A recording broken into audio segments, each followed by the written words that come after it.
Welcome to the Bookle channel. We present to you the book The Ultimate Secrets of Total Self-Confidence, written by Dr.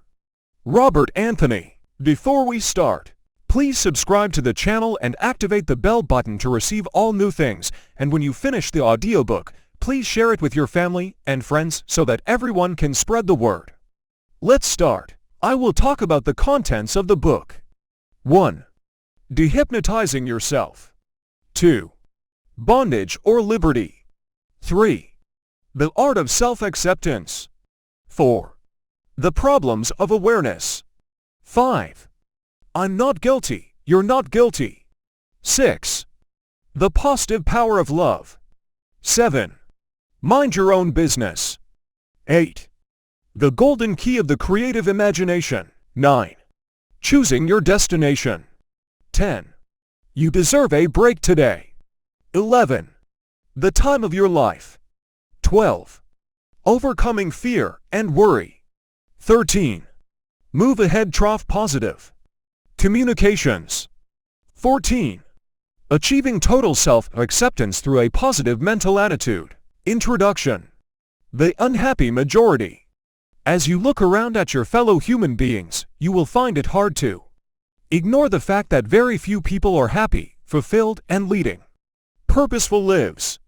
Most of them seem unable to cope with their problems and the circumstances of daily living. The majority, settling for the average, have resigned themselves to just getting by.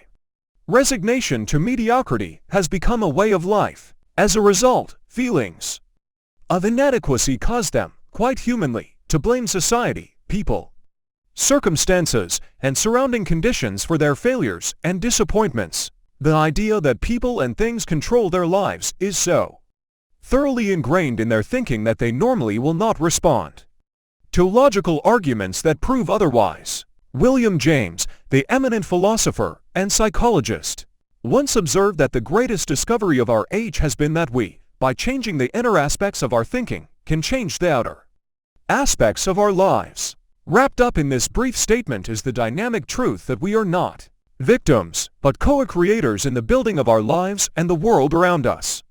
Or, as another sage puts it, we aren't what we think we are, but what we think we are. The sheep state of mind. A lesson which has taken us far too long to learn is that the opposite of bravery is not cowardliness, but conformity. You may have spent valuable, irreplaceable years trying to fit into the parade only to learn too late that you will never fit it. What makes us follow each other like sheep? It is because we are trying to conform to the majority.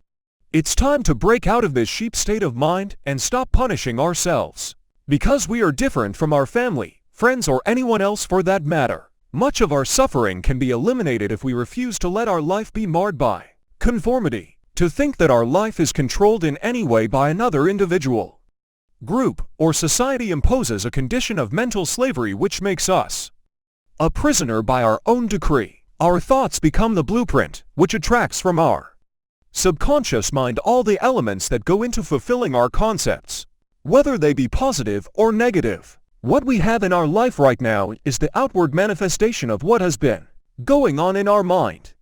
We have literally attracted everything that has come into our life, good or bad, happy or sad, success or failure. This includes all facets of our experience, including business, marriage, health, or personal affairs. Think about it. Your surroundings, your environment, your world all outwardly picture what you think about inwardly. By discovering why you are the way you are, you also find the key to being what you want to be. The power to change. Shakespeare said, "We know what we are, but not what we may be." Does this describe you? Do you concentrate on your limitations, your failures, your blundering way of doing things, seldom stopping to think of what you might be? The problem is that you have been conditioned since childhood by false concepts, values, and beliefs that have prevented you from realizing how truly capable and unique you are. By virtue of your role as co-creator of your life, you have the power to change any of its aspects. Every great teacher has come to the same conclusion. You cannot look to someone outside yourself to solve your problems. As the master teacher reminded us so often, the kingdom of heaven is within. It is not in some distant land, and it is not up in the sky. Buddha came to the same realization when he said, "Be a lamp unto your own feet, and do not seek outside yourself. Self-healing powers are within." Health, happiness, abundance, and peace of mind are natural states of being once you break the bonds of negative thinking. Unless you perceive your own true worth as a person, you cannot come close to achieving total self-confidence. Only to the degree that you can truly acknowledge your own unique importance will you be able to free yourself from self-imposed limitations. Yes, I said self-imposed. Our parents, our family, our boss, or society didn't do it to us. We do it to ourselves by allowing others to control our life. Unless you get rid of your guilt feelings and cease belittling yourself for your imagined inadequacies, you will be one of those who continue the fruitless struggle to attain total self-confidence and personal freedom. In order to be truly free, compassionate, warm, and loving, you must first begin by understanding and loving yourself. You have been told to love thy neighbor as thyself, but until you have a full appreciation of who and what you are, it defrauds both you and your neighbor. Fulfilling your needs first. One of the principal requisites for change and a self-confident personality is to satisfy your own needs first. On the surface this may appear selfish, but let's remind ourselves that only when we have done our best to make the most of ourselves can we be of greatest service to our families, friends, co-workers, communities, etc. Many people use the philosophy of service to others first as an escape from taking responsibility for changing their own lives. They say that their husband or wife must come first.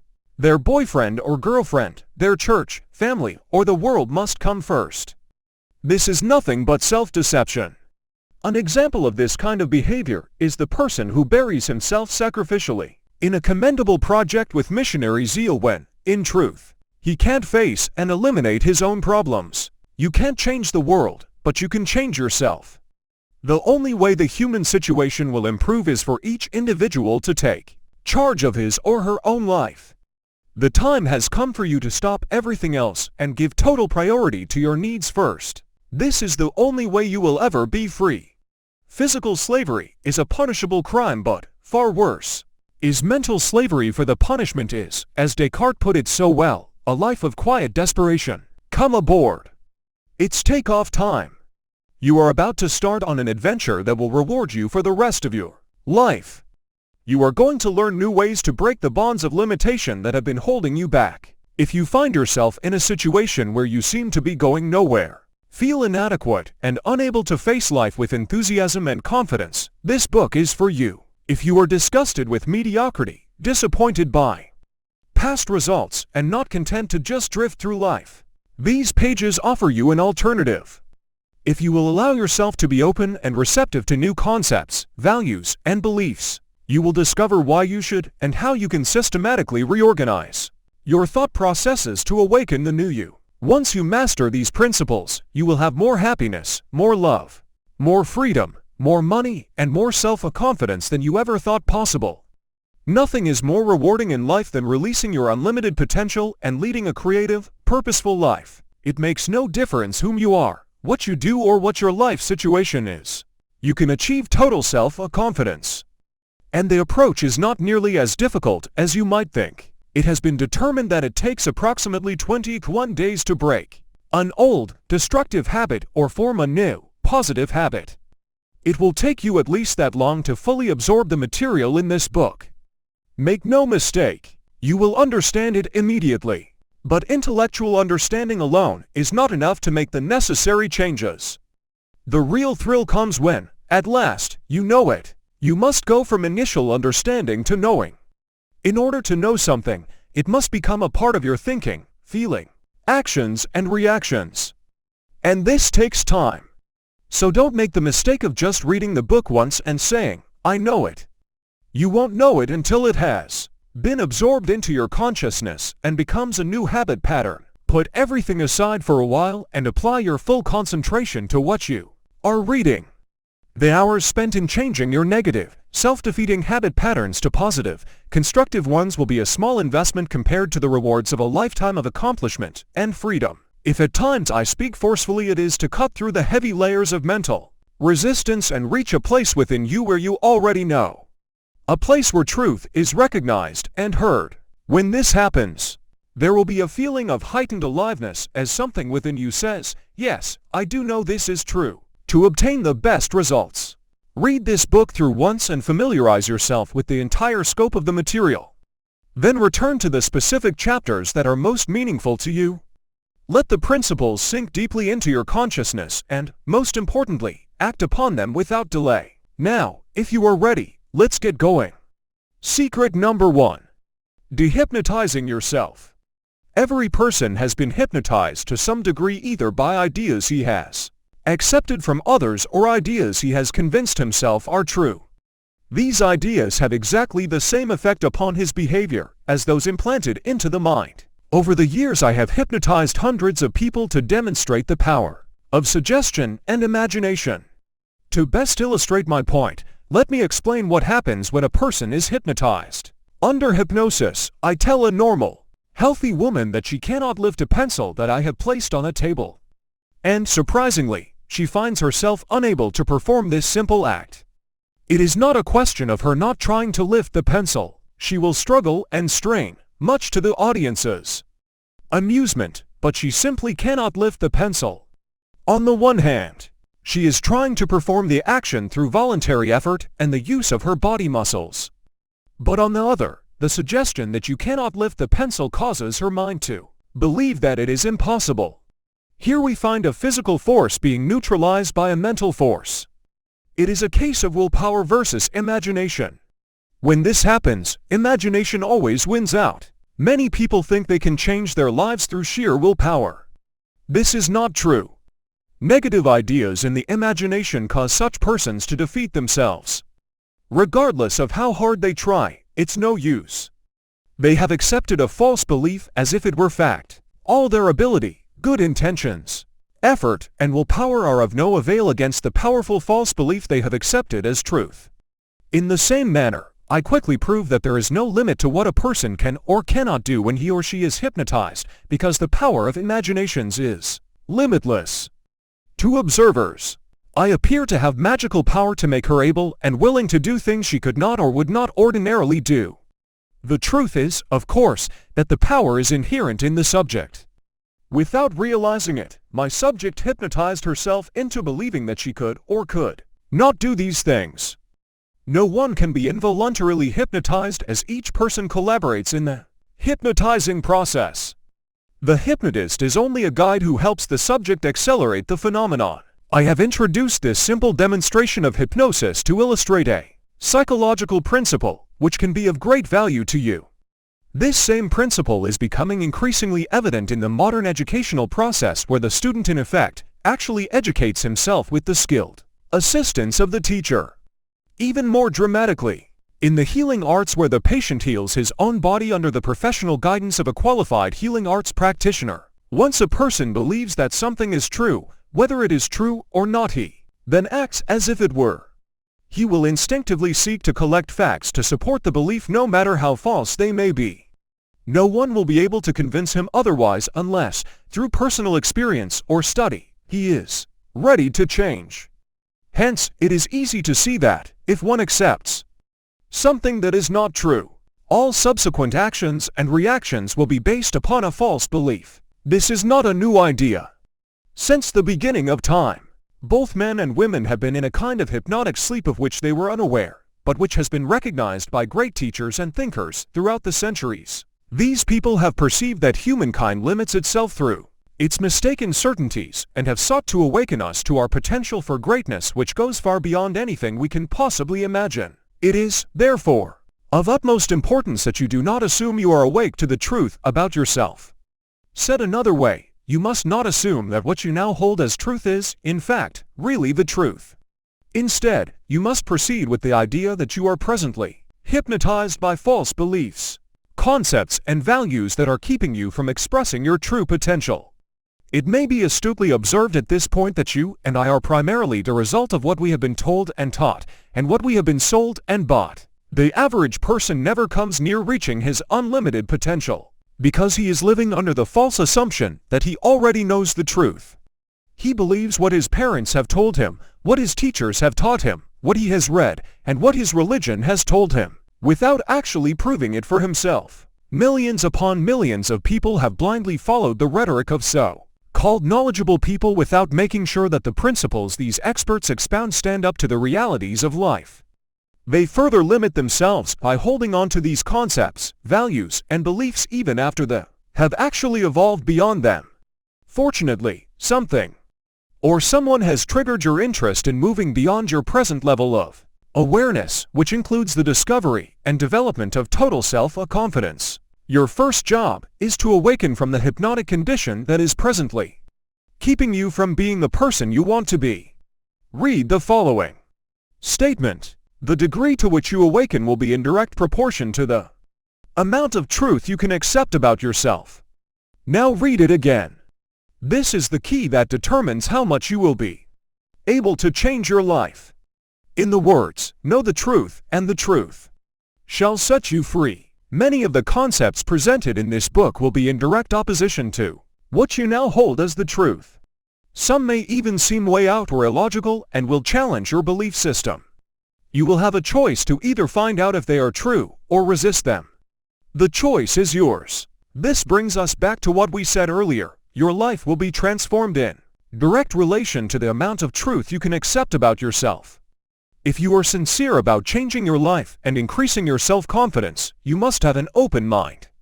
I neither want nor expect you to accept as true anything you read in this book, just because I say it's true. If you do, you will gain little from what you are reading. You must try out the principles for yourself. The inner conviction and security, which comes from having proved to your own satisfaction that what is presented as the truth is the foundation upon which to begin building a dynamic self-confident personality.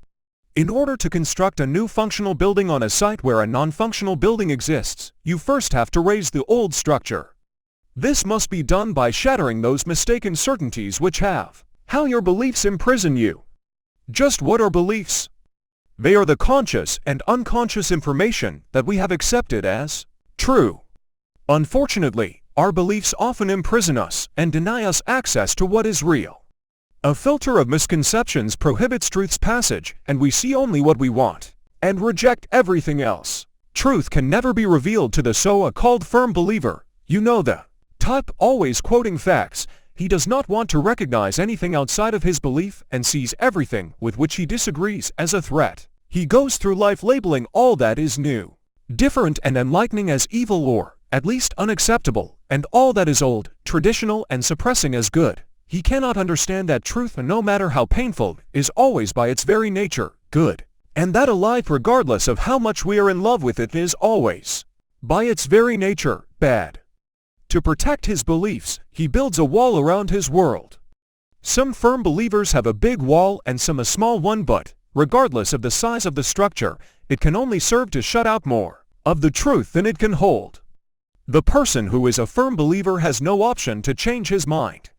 This makes him ignorant. He can only recognize what lies within the walls he has built around himself and is prevented from exploring the limitless truth, which lies outside the wall. What he fails to realize is that truth is always greater than any structure built to contain it. Belief and faith are not the same thing and should not be confused. Unlike belief, faith is not totally limiting. It recognizes there is more to discover and know, and that one must always seek to unfold more and more of the truth. With faith, all things are possible. The firm believer always thinks he knows the answer. The person with faith, aware that there is always more to learn about his or herself, constantly seeks enlightenment. We are limited by our mistaken certainties. If we wish to make a fundamental change in our life, we must first understand the root of our problems. This invariably lies in our mistaken certainties. Mistaken certainties are things we are sure are true but which, in fact, are not. They are generally based on wishful thinking, which distorts reality and leads to self-deception. We want things to be as we would like them to be rather than as they are. We look at the world, filtered by our beliefs, which blinds us to what is real. We can only change the world to the extent that we can change ourselves. We can only change ourselves to the degree that we become aware of our mistaken certainties. Most of our troubles arise from expectations, which have not become realities. Most of our disappointments come from our mistaken ideal of how we think the world should be, and what we think we should, or ought to do, be or have. This is known as resisting reality. Emerson said, "We are what we think about all day long." Everything that is happening to you right now in your mental, physical, emotional, and spiritual world is the result of what is going on in your mind. To put it more exactly, you accept, relate, or reject everything in your mental and physical environment based on your present level of awareness. Your present level of awareness is determined by your education, environment, family life, childhood experiences, successes, failures, and religious beliefs. You will discover that many of the things you thought were true are the things that, in reality, are not true. These will include the beliefs that make up the solid foundation of what you assume is reality. As you progress through this book, you will discover that everything you are accepting, relating, or rejecting is based on your present level of awareness.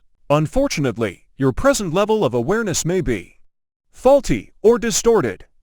No one likes to change their present level of awareness. We find it difficult to change our present level of awareness because 1. What we are picturing and imagining in our minds is based on what we now believe is the truth, regardless of how faulty or distorted it may be. Our minds control our actions and reactions. 2. It is easier to give excuses or, as we prefer to call them, logical reasons why it isn't necessary, or even possible, to change. 3. We seek only those experiences that support our present values and avoid, resist or, if necessary, forcibly reject those which are inconsistent with our existing beliefs. 4. We have built and programmed into our subconscious minds and central nervous systems the wrong responses to life situations that cause us to respond the way we have been programmed. In other words, we respond to the way we have been conditioned to feel and act. This system is of our own creation, and only we can change its basic patterns. Intellectually, we may agree that there are things in our life that we should change, but we almost always feel that our situation is different from everyone else's. This causes us to avoid, resist and, if necessary, forcibly reject any idea that threatens our beliefs. Take, for example, the alcoholic. From his viewpoint of life, it seems rational to continue drinking. The drug user, the compulsive gambler, and the compulsive eater all feel the same way about their respective addictions. They rationalize their actions based on their present level of awareness. However faulty it may be, the major stumbling block to changing our awareness is that we were used to recognize that our mistaken certainties have distorted our perception. This is why it is important, from time to time, to challenge our beliefs to see if we may be operating from the wrong viewpoint. The beliefs of a person who has a normal, wholesome personality undergo a constant process of reorganization, but the neurotic personality clings to his beliefs, false and distorted though they may be. Usually the only way the neurotic will change is when a major crisis forces him to alter his old self-defeating habit patterns.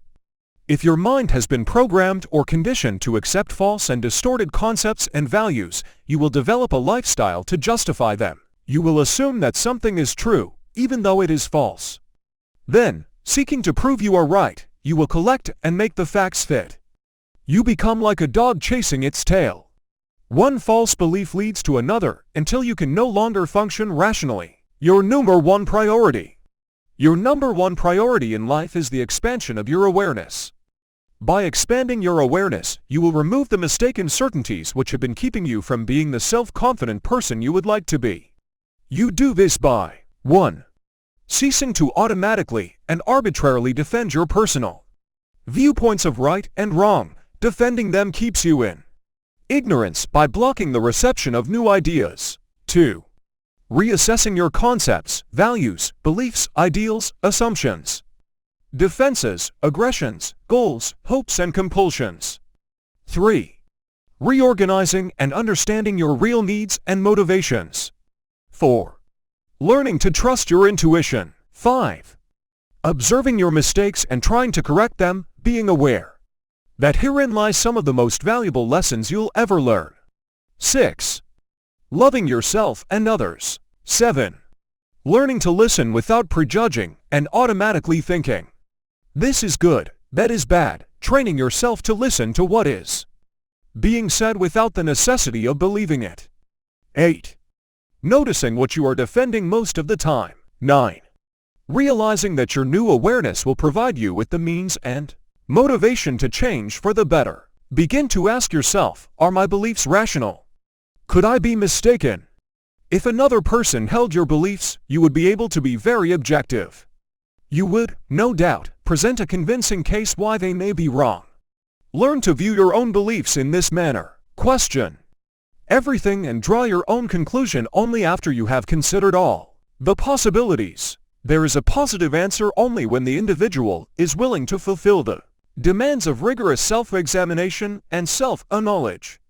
If he follows through his intention, he will not only discover some important truth about himself, but will have gained a psychological advantage. He will set his hand, as it were, to a declaration of his own human dignity and taken the first step towards the foundation of his consciousness. Carl Jung. Why you can change. The starting point of all change is when we change our dominant beliefs that have been limiting our awareness. It is possible to do this because we make our own world. Change is effected through our subconscious mind and imagination. As Professor James pointed out, it begins with changing the inner aspects of our thinking. We know, from experience, that an outward change will come after we change from within. By changing our dominant thoughts or beliefs, we change our inner awareness and hence our outer circumstances. In the familiar story of Alice through the looking glass, Alice had a problem. Before she could understand her new world, she had to accept new truths about old, familiar things.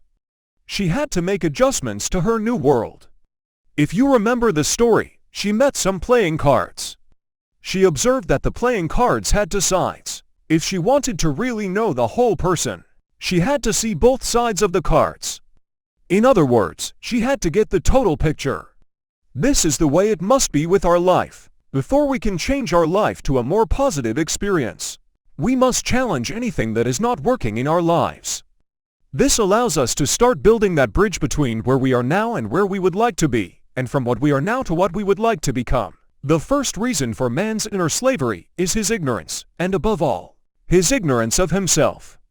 Without self-knowledge, without understanding the workings and function of his machine, man cannot be free. He cannot govern himself, and he will always remain a slave, the plaything of forces acting upon him.